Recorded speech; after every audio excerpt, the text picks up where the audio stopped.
objective dogfight death, known veterans, documented tragedies, wars, assassinations, gender inequality, corrupt industries in business, moonshiners. It's all here, all canon. I understand how everything works, but then there's just equivalents. We can use the cars to learn about our world. Like Lightning McQueen knows what hell is. We have proof of several afterlives existing, and of course, this means all countries exist. There's clear cultural differences. For example, Luigi and Guido are obviously Italian. Italy exists, and the cultures exist. That's why Luigi got like an Italian haircut. It's kind of funny. The implication of Italy existing means that Italian food exists in some capacity. Luigi mentions rotini pasta, for example, and somehow this escalates to even more real-life foods. Mater eats wasabi thinking it's ice cream, meaning that they do milk the tractors. McQueen finds himself covered in frosting. There's alcohol in bars, and no car can drink that with their wheels unless you're a forklift. Only the forklifts have hands. So in this case, I'm gonna assume that the cars have two stomachs. One for car stuff, one for a fun stomach. But if they're drinking oil and stuff, how do they have white teeth? Are these even teeth? They don't have, like, lines in between them. They're just one giant tooth. Except for Mater. Mater has teeth. McQueen has the nubs. I don't know what these are. It only gets worse. I went through every piece of Cars media, and oh my god, it never ends. Why is oil simultaneously piss and blood? There's an Arnold Schwarzenegger carmobile car. Do cars get muscular? Are there bodybuilders? How would that work? These gyms only have treadmills. Those would be the only machines that could function. Why do handguns exist? In the first movie, Lightning thinks that the sheriff is shooting at him. And why would he do that? You can only shoot at the tires. You're not gonna kill the car. Why are there so many buildings that are inaccessible to larger vehicles? There's a truck stop, but none of the trucks can fit in it. Does that mean there's different sized bathrooms? How come besides racers, the only famous people are exclusively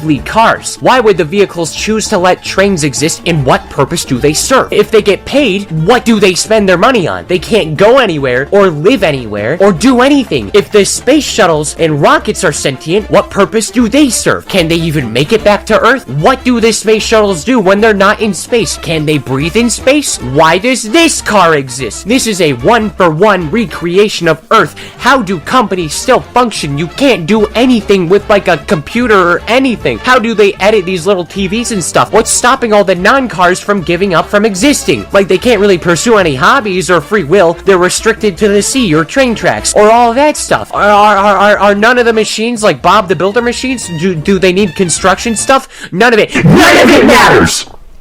None of it matters! None of it matters!